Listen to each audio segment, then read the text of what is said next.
Hi எல்லாருக்கும் வணக்கம். Welcome back to our channel simply Sophie. நாம் இன்றைக்கி ஈவினிங் ஸ்நாக்ஸ் எல்லாம் எப்படி பண்ணுறதுங்கிறத பார்க்க போகிறோம். ஃபஸ்ட்டு வெஜ் மோமோஸ் எப்படி பண்ணுறதுன்னு பார்க்கலாம். நார்மலாகவே மோமோஸில் வந்து ஃப்ரைடு மோமோஸ் அண்ட் ஸ்டீம்டு மோமோஸ்னு 2 டைப் இருக்கும். நம்ம ஸ்டீம்டு மோமோஸ் தான் பண்ணுறோம். இதுக்கு நான் வெறும் இட்லி பாத்திரம் தான் யூஸ் பண்ணியிருக்கேன். உங்களுக்கு தேவையான அளவுக்கு மைதா மாவு ஆட் பண்ணிக்கோங்க. நான் 2 கப் மைதா மாவு, 1 spoon baking soda, 1 table spoon salt, water add பண்ணி நார்மலாக சப்பாத்தி மாவு எப்படி பிசைவீங்களோ அதே மாதிரி பிசைஞ்சு எடுத்துக்கலாம். இந்த மாவு பிசைகிறதுக்கு நீங்கள் ரொம்ப லூஸாகவும் பிசையக்கூடாது, ரொம்ப டைட்டாகவும் பிசையக்கூடாது. ரொம்ப மீடியம் சாஃப்டில் இருக்கணும். கடைசியில் ஆயில் விட்டு இது காயாமல் இருக்கிறதுக்கு ஒரு கிளாத்தை வச்சு மூடி போட்டு வச்சுருங்க. நெக்ஸ்ட்டு உள்ள ஸ்டஃபிங்க்கு உங்களுக்கு என்னென்ன வெஜிடபிள்ஸ் இருக்கோ அது எல்லாமே நீங்கள் ஆட் பண்ணிக்கலாம். ஃபஸ்ட்டு ஒரு கடாயில் ஆயில், ஜீரகம் மட்டும் ஆட் பண்ணிக்கோங்க. நெக்ஸ்ட்டு கட் பண்ணி வச்சுருக்க வெஜிடபிள்ஸ் எல்லாத்தையும் போட்டு நல்லா வதக்கணும். இப்போ இதில் நீங்கள் பன்னீர் கூட ஆட் பண்ணிக்கலாம், இல்லை கார்ன் ஆட் பண்ணலாம். எல்லாமே நம்மளோட இஷ்டம் தான். நீங்கள் வீட்டில் இருக்கிற திங்ஸ் எல்லாம் வச்சு செய்யணும் அப்படின்னா வீட்டில் என்னென்ன வெஜிடபிள்ஸ் இருக்கோ அது எல்லாமே ஆட் பண்ணிக்கோங்க. வெஜிடபிள்ஸ் எதுவுமே இல்லை, உங்கள்கிட்ட எக்கு மட்டும்தான் இருக்குன்னா நார்மலாக நம்ம எக்கு பொரியல் எப்படி பண்ணுவோமோ அதே மாதிரி பண்ணாலே போதும். அந்த பொரியலை உள்ளே ஸ்டஃப் பண்ணிக்கலாம். அப்போ உங்களுக்கு எக் மோமோஸ் கிடச்சிரும். அண்ட் இதில் நான் chilli powder, garam masala, turmeric powder, salt மட்டும் ஆட் பண்ணி சாட்டே பண்ணியிருக்கேன். இதில் லைட்டாக தண்ணி தெளித்து விட்டிங்கனாலே கொஞ்சம் நேரத்துலேயே நல்லா வெந்துடும். நல்லா வதக்கி விட்டுருங்க.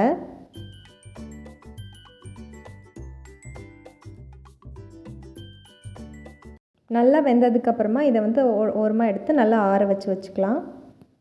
இப்போ மாவை நல்லா பருத்திட்டு உங்களுக்கு என்ன ரவுண்ட் ஷேப் வேணுமோ அந்த சைஸுக்கு இது பண்ணிக்கோங்க.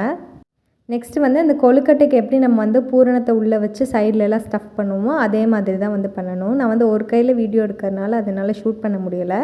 நெக்ஸ்ட்டு எப்பவும் போல் இட்லிக்கு எப்படி இட்லி பாத்திரம் வச்சு துணியை வைப்போமோ அதே மாதிரி வச்சு அந்த துணிக்கு மேலே மாவுக்கு பதிலாக இந்த நம்ம உருட்டி வச்சுருக்க உருண்டையை வச்சுக்கலாம். இது ஒரு 20 மினிட்ஸ் வச்சிங்கனாலே போதும். நல்லாவே அந்த மைதா மாவு வெந்துடும். அப்பப்போ ஓப்பன் பண்ணி பாருங்கள், அதோட கலர் கொஞ்சம் சேஞ்ச் ஆகிருக்கும். இந்த மாதிரி கோல்டன் ப்ரௌன் மாதிரி வரும். லைட்டாக கலர் நல்லா சேஞ்ச் ஆயிடுச்சு அப்படின்னாலே உங்களோட மோமோஸ் ரெடி ஆயிடுச்சுன்னு அர்த்தம். அப்படி இல்லைனாலும் மாவு எந்த இடத்துல இருக்கோ அந்த இடத்துல லைட்டாக அழுத்தி பார்த்திங்கனாலே உங்களுக்கு தெரிஞ்சிடும். ஸோ இது பண்ணாலே போதும், வெஜ் மோமோஸ் ரெடி. இப்போ கொழுக்கட்டையிலே நெக்ஸ்ட் இன்னொரு ஷேப் இருக்கும். அதே மாதிரி ஷேப்புக்கு ஸ்டேம் ஸ்டஃபிங்ஸை வச்சு நான் யூஸ் பண்ணியிருக்கேன். பட் இதை நான் தோசைக்கல்ல வச்சு எடுத்திருக்கேன். இப்படி பண்ணாலே உங்களுக்கு வெஜ் பாக்கெட்ஸ் ரெடி ஆயிரும். நெக்ஸ்ட்டு வெஜ் சாண்ட்விச் எப்படி பண்ணுறதுன்னு பார்க்கலாம். இதுக்கு உங்களுக்கு தேவையான அளவுக்கு என்ன குவான்டிட்டி வேணுமோ அவ்வளோ ப்ரெட் எடுத்துக்கோங்க. அதுக்கப்புறம் ஆனியன், வெஜிடபிள்ஸ், நான் கார்ன் ஆட் பண்ணியிருக்கேன். உங்களுக்கு எக்குனாலும் எக்கு நீங்கள் கூட ஆட் பண்ணிக்கலாம். இதில் கார்லிக் வேணும் நமக்கு. மெயினாக மைதா மாவு லைட்டாக தண்ணியில் கலந்து வச்சுக்கோங்க. ஒரு பேனில் ஆயில் விட்டுட்டு லைட்டாக சீரகம் போட்டுக்கோங்க. சீரகம் போட்டுட்டு கார்லிக்கு, க்ரீன் சில்லிஸு, ஆனியன் இது எல்லாமே போட்டு நல்லா சாட்டே பண்ணிக்கணும். ஆனியன் நல்லா வதங்கினதுக்கப்புறமா எடுத்து வச்சுருக்க வெஜிடபிள்ஸ், கார்ன் எல்லாமே போட்டு நல்லா வதக்கி விட்டுக்கலாம். கொஞ்சம் அது தண்ணி தெளித்து வேக விட்டுருங்க.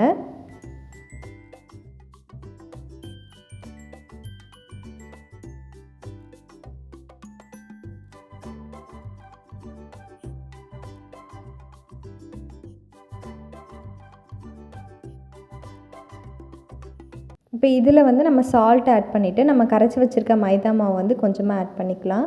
உங்கள்கிட்ட சீஸ் இருக்குது அப்படின்னா நீங்கள் சீஸே ஆட் பண்ணிக்கலாம். என்கிட்ட சீஸ் இல்லாதனால நான் மைதா மாவில் இந்த மாதிரி பண்ணியிருக்கேன். உங்கள்கிட்ட சீஸ் இருக்குது அப்படின்னா நீங்கள் அதவே யூஸ் பண்ணிக்கலாம். இந்த ஸ்டெப்பை ஸ்கிப் பண்ணிடுங்க. இப்போ இதில் கரம் மசாலா மட்டும்தான் நான் ஆட் பண்ணியிருக்கேன். உங்களுக்கு வேறு ஏதாவது ஸ்பைசஸ் வேணுன்னா கூட நீங்கள் ஆட் பண்ணிக்கலாம். நெக்ஸ்ட்டு ப்ரெட்டில் நார்மலாக கெச்சப் ஆட் பண்ணிக்கலாம். அந்த அன்றைக்கி எங்கள் வீட்டில் புதினா சட்னி இருந்ததுனால நான் அந்த க்ரீன் ஆட் பண்ணியிருக்கேன். உங்களுக்கு வேண்டான்னா இதுவுமே நீங்கள் அவாய்ட் பண்ணிடலாம். வெறும் கெச்சப் இருந்தாலே ரொம்ப டேஸ்ட்டாக இருக்கும்.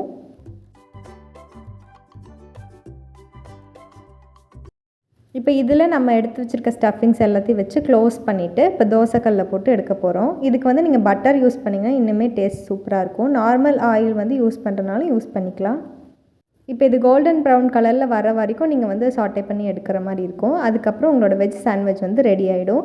கண்டிப்பாக இது எல்லாமே உங்களுக்கு ஒரு பெஸ்ட் ஈவினிங் ஸ்நாக்ஸாக தான் இருக்கும். கண்டிப்பாக ட்ரை பண்ணிட்டு எப்படி இருந்ததுன்னு கமெண்ட் செக்ஷனில் சொல்லுங்கள். வீடியோ பிடிச்சதுன்னா கண்டிப்பாக மறக்காமல் லைக் பண்ணிடுங்க. அண்ட் உங்களோட ஃப்ரெண்ட்ஸ்க்கும் ஷேர் பண்ணுங்கள். தேங்க்யூ.